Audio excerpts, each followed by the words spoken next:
تو باتیں کرنا بہت آسان ہوتا ہے، گھر میں بیٹھ کے گالی دینا کسی کو، کسی کی پگڑی اچھالنا، کسی پہ الزام دینا بہت آسان ہوتا ہے.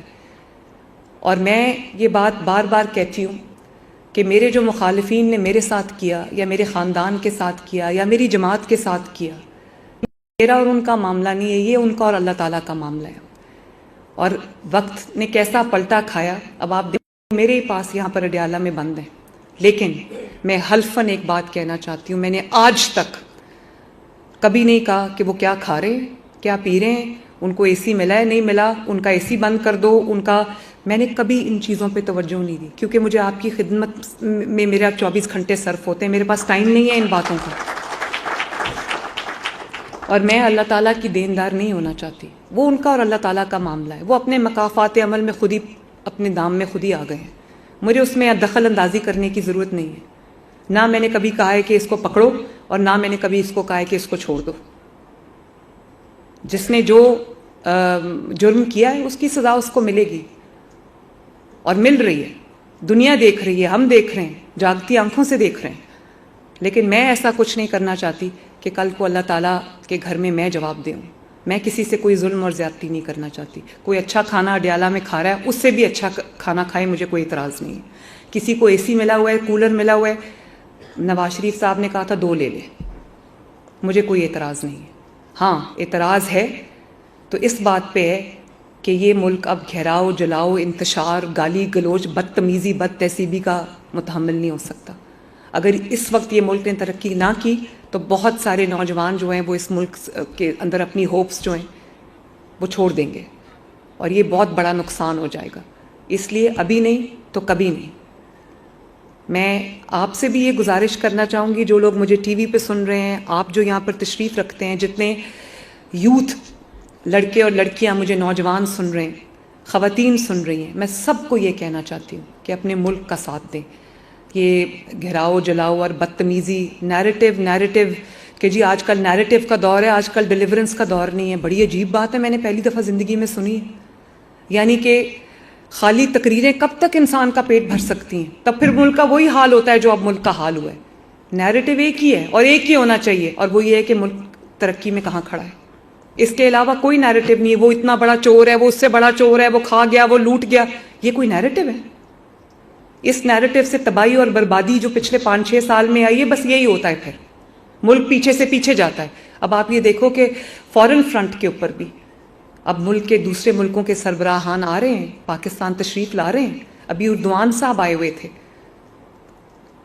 تو مجھے کہنے والوں نے یہ بھی کہا کہ ہم چاہتے تھے پاکستان کا پرسیپشن بدلے، اور اب بدل رہا ہے. پاکستان کا پرسیپشن اچھا ہو رہا ہے، بہتر ہو رہا ہے. وہ ملک جن میں جا کے لڑائیاں کرائی تھیں ناعاقبت اندیش حکمرانوں نے، کہ اس کی چگلی ادھر لگا دی، اس کو وہ بات کر دی، تو لڑائی ہو گئی. تو اسی طرح وہ شہباز شریف صاحب دن رات محنت کر کے جو ہے وہ انٹرنیشنل کمیونٹی کے ساتھ بھی انہوں نے اس میں پاکستان کی جگہ بنا رہے ہیں. اور آپ دیکھو کہ بہت سال کے بعد ایسے لگتا ہے کہ کفر ٹوٹا ہے خدا خدا کر کے. کئی سال کے بعد چیمپئنز ٹرافی ہو رہی ہے، یہاں پر رونقیں واپس آ رہی ہیں، ہارس اینڈ کیٹل شو ہو رہا ہے ماشاءاللہ. اور جو افتتاحی تقریب تھی ہارس اینڈ کیٹل شو کی، اس میں پرائم منسٹر کو میں نے چیف گیسٹ بلایا تھا. تو پرائم منسٹر جب آئے تو میں حیران رہ گئی، اسٹیڈیم بھرا ہوا تھا فیملیز سے، پڑھے لکھے لوگ تھے، فیملیز تھے، اور بڑے خوش تھے. اور تب سے آج تک ہر روز جو ہے وہ ہارس اینڈ کیٹل شو کا کوئی نہ کوئی تقریب ہوتی ہے، کوئی نہ کوئی پروگرام ہوتا ہے. اسٹیڈیمز فل ہیں، فیملیز آ رہی ہیں.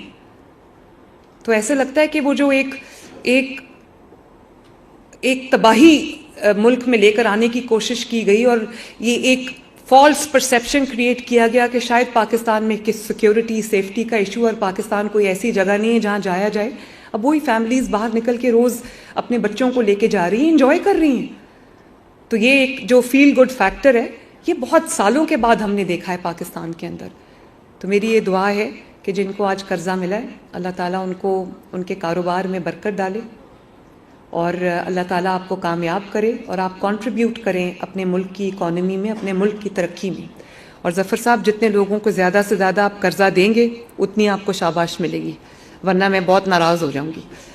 اور اللہ تعالیٰ کرے ہم مل کے یہ دعا کرتے ہیں کہ ہر آنے پاکستان کے لیے اچھی خبریں لے کے آئے اور یہ ملک خوب ترقی کرے, خوب آگے بڑھے. اللہ تعالیٰ آپ سب کا حامی و ناصر ہو. پاکستان زندہ باد. وزیر اعلیٰ پنجاب مریم نواز شریف نے آسان کاروبار پروگرام کا اجرا کر دیا. آسان کاروبار کارڈ کے تحت بلا سود 10 لاکھ سے 3 کروڑ روپے تک کے قرضے دیے جا رہے ہیں. مریم نواز نے تقریر کرتے ہوئے کہا کہ یہ قرضے بغیر کسی سفارش کے 100% میرٹ پر دیے گئے ہیں. انہوں نے کہا کہ پروگرام کے تحت ملنے والے قرض کی 3 سال میں واپسی آسان اقساط پر ہوگی. انہوں نے خطاب کرتے ہوئے کہا کہ نواز شریف کی بیٹی مریم نواز نے آج ایک اور وعدہ پورا کر دیا. آسان کاروبار کے تحت چیک وصول کرنے والوں کو مبارکباد دیتی ہوں. اسکیم کامیاب ہونے کے بعد ہی اس کا اجرا کر رہی ہوں. 17 جنوری کو پروگرام لانچ کیا, 1 ماہ کے اندر اس کا اجرا کر دیا. انہوں نے کہا کہ آسان کاروبار پروگرام سے روزگار کے نئے مواقع پیدا ہوں گے. پنجاب بینک نے انتہائی بہترین انداز میں اسکیم کو لانچ کیا ہے. مہنگائی کے حوالے سے بات کرتے ہوئے انہوں نے کہا آنریبل منسٹرز, پارلیمنٹیرینز, آسان کاروبار کے بینیفیشریز, خواتین و حضرات, السلام علیکم.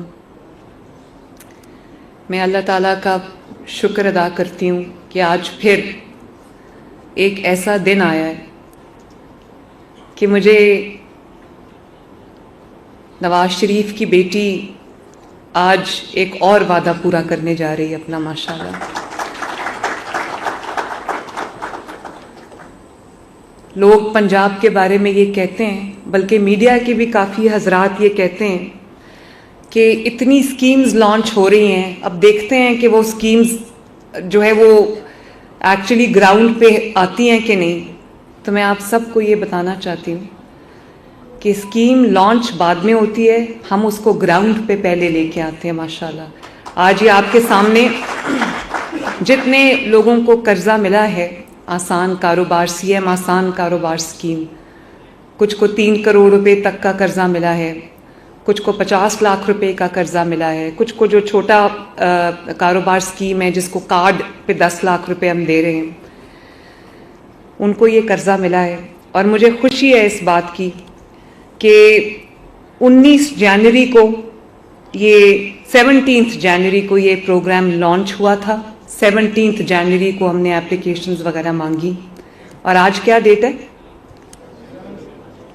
1 مہینے کے اندر اندر الحمدللہ ہم اپنے پہلے قرضے جو ہیں وہ دینے جا رہے ہیں. تو میرے پاس جو اپلیکیشنز آئی ہیں وہ 10 لاکھ کا, جو یہ 10 لاکھ سے 3 کروڑ روپے تک کے قرضے کی اسکیم ہے, جس میں 0 انٹرسٹ ہے, 1 پیسہ بھی سود کا ہم نہیں لے رہے. اور جو 10 لاکھ روپے ہے وہ کارڈ پہ آپ کو قرضہ دیا جا رہا ہے, اور اس کے لیے کوئی آپ سے لمبی چوڑی سوال نامہ آپ کو نہیں دیا گیا, کوئی لمبی چوڑی انفارمیشن آپ سے نہیں مانگی گئی. میں نے ابھی ایک بینیفیشری سے پوچھا کہ کوئی سفارش کسی نے کی ہو یا کوئی آپ کو کہیں کچھ کرنا پڑا, انہوں نے کہا بالکل نہیں. اور 1 مہینے سے کم عرصے میں اللہ کا شکر ہے کہ 100% میرٹ پہ ان کو یہ قرضے مل رہے ہیں. اور میں اس میں اپنے جو انڈسٹریز کے منسٹرز ہیں, چودھری شافع حسین صاحب, سیکرٹری انڈسٹریز کو بھی شاباش دینا چاہتی ہوں, اور ساتھ میں بینک آف پنجاب کو بھی شاباش دینا چاہتی ہوں, اسمال انڈسٹریز کارپوریشن کو بھی شاباش دینا چاہتی ہوں. یہاں پر بینک آف پنجاب کے پریزیڈنٹ تشریف رکھتے ہیں ظفر صاحب, ان کو میں نے یہ کہا تھا جب میں اس کی آخری فائنل میٹنگ چیئر کر رہی تھی, تو میں نے ان کو یہ کہا تھا, ظفر صاحب کہاں بیٹھے ہوئے ہیں؟ ہاں یہ بیٹھے ہوئے ہیں. میں نے ظفر صاحب کو کہا تھا کہ آپ نے یہ اسکیم لانچ کرنی ہے قرضہ دینے کی نیت سے, تاکہ جتنے بھی قرضے ہیں آپ زیادہ سے زیادہ لوگوں کو کاروبار کرنے کے مواقع فراہم کر سکیں. اب دنیا بھر میں آپ دیکھ لیں, جابز کریٹ کرنا کوئی آسان کام نہیں ہے. گورنمنٹ یا کوئی بھی پرائیویٹ سیکٹر جابز کریٹ کرے تو زیادہ اچھا ہے, لیکن پرائیویٹ سیکٹر کو سٹیمولس دینے کے لیے تاکہ وہ جاب کریشن کر سکیں, ان کو یہ جو ان کا ایکسیس ٹو فائنانس ہے یہ دینا بہت ضروری ہے. اور اب دیکھیں تقریباً 7-8 سال کے جمود کے بعد, 7-8 سال کے جو ایک پورا بیمار معیشت کے بعد اللہ تعالیٰ نے اپنا فضل کیا ہے, اور پچھلے 1 سال میں پاکستان میں بہت اکانومی میں بھی امپروومنٹ آئی ہے, اور لوگوں کی معیار زندگی بھی بہتر ہو رہا ہے، کیونکہ جب مہنگائی کم ہوتی ہے تو لوگوں کی جو جیب ہے اس پہ بوجھ کم ہوتا ہے. تو مہنگائی جب ہم نے ٹیک اوور کیا تو 38% پہ مہنگائی تھی، اس وقت جو ہے وہ 4% سے نیچے ہے مہنگائی ماشاءاللہ. لیکن پھر بھی میں یہ سمجھتی ہوں کہ جو لوگوں کی تنخواہیں ہیں اس میں شاید ابھی بھی گزارا کرنا، حالانکہ آٹا پنجاب میں سستا ہے، تمام صوبوں سے آپ کمپیئر کر لیں، اللہ تعالیٰ کا فضل ہے، گندم کی قیمت ہر جگہ وہی ہے، لیکن پنجاب میں کیونکہ ہر وقت ہر روز میں اسی کوشش میں ہوتی ہوں کہ کم از کم جو آٹا ہے اور روٹی ہے غریب کے لیے وہ مہنگی نہ ہو، کیونکہ غریب جو ہے وہ اپنے بچوں کا پیٹ اگر پالتا ہے تو وہ روٹی کھاتے ہیں. تو میری یہ کوشش ہوتی ہے، اسی لیے پنجاب میں ابھی بھی 12 روپے کی روٹی ہے اور پنجاب میں آٹا ابھی بھی باقی صوبوں سے بہت سستا ہے. اور پھر بھی میں یہ سمجھتی ہوں کہ جو مہنگائی رہی ہے پچھلے 8-10 سال، اس میں لوگوں کا جو معیار زندگی ہے وہ بہت نیچے چلا گیا ہے. لوگوں کے گھروں میں مشکلات آئی ہیں، ان کو اب سمجھ نہیں آتی کہ وہ اپنے کچن کا خرچہ پورا کریں، بچوں کا پیٹ پالیں یا اپنی بچوں کو پڑھائیں، یا پھر اگر کوئی خدا نخواستہ گھر میں بیماری ہے تو ان کا علاج معالجے کا خرچہ برداشت کریں. اس لیے میں یہ سمجھتی ہوں کہ اگر پنجاب نے ترقی کرنی ہے، اگر پاکستان نے ترقی کرنی ہے، اگر پنجاب کے عوام نے ترقی کرنی ہے، اور یہ جو میکرو اکنامک انڈیکیٹرز ہیں یہ اگر بہتر ہو رہے ہیں تو ان کا اثر، ان کا جو امپیکٹ ہے، اگر وہ ہر گھر میں پہنچنا ہے تو یہ بہت ضروری ہے کہ لوگوں کو قرضہ فراہم کیا جائے، وہ اپنا کاروبار کر سکیں، چاہے وہ چھوٹا کاروبار ہو یا وہ درمیانے درجے کا کاروبار ہو یا وہ بڑا کاروبار ہو. تو میرے پاس بہت زیادہ اپلیکیشنز آئی ہیں میرے باقی منصوبوں کی طرح، اور یہ اس سے پتہ چلتا ہے کہ لوگوں کا کتنا اعتبار ہے، کتنا ٹرسٹ ہے نواز شریف کے اوپر، کیونکہ نواز شریف نے جب کبھی اپنا وعدہ کوئی کیا ہے تو وہ انہوں نے وعدہ پورا کیا، انہوں نے کبھی کوئی جھوٹا وعدہ عوام سے نہیں کیا. تو میرے پاس جو اپلیکیشنز آئی ہیں وہ تقریباً 1,85,000 اپلیکیشنز جو ہیں وہ مجھے 10 لاکھ کے کارڈ کے لیے آئی ہیں، اور تقریباً 71,000 مجھے 3 کروڑ کے اس میں جو فرسٹ ایئر ہے جو 50 لاکھ کا قرضہ لینا چاہتے ہیں، اور اسی طرح جو 3 کروڑ تک کے اپلیکیشنز ہیں وہ بھی تقریباً 71,000 ہیں. تو میں پھر سے بینک آف پنجاب کو یہ کہوں گی کہ میں روز آپ سے یہ فگرز لوں گی، روز یہ فگر جو ہے جن کو آپ قرضہ دیتے جا رہے ہیں وہ فگرز جو ہے وہ انکریز کرنی چاہیے، اور میرا پورا چیک اس پہ رہے گا، اور جتنے لوگوں کو قرضہ ملے گا اتنی آسودگی گھروں میں آئے گی. اور جو اکانومی ہوتی ہے اس کا دار و مدار اسمال میڈیم انٹرپرائز کے اوپر ہوتا ہے، بڑے کاروبار ہر کوئی نہیں کر سکتا. تو آج میں نے پوچھا ہے کہ یہ کیا کاروبار کرنا چاہتے ہیں، کسی کا فارماسوٹیکلز ہے، کوئی اپنا آئی ٹی کا بزنس شروع کرنا چاہتا ہے، کوئی اپنا سیلون بنانا چاہتا ہے.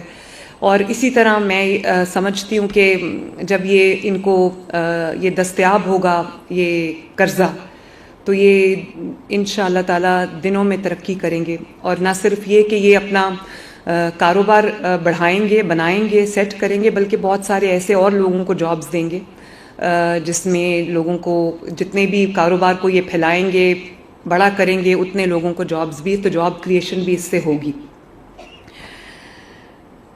اس وقت میرا خیال ہے کہ پاکستان ایک بالکل ٹیک آف پوزیشن پہ کھڑا ہے. میڈیا جو بھی کہتا رہے، اپوزیشن جو بھی کہتی رہے، سمجھ سب کو آ گئی ہے کہ پاکستان ٹیک آف پوزیشن پہ آ گیا اللہ تعالیٰ کے فضل سے. اور یہ PMLN گورنمنٹ کا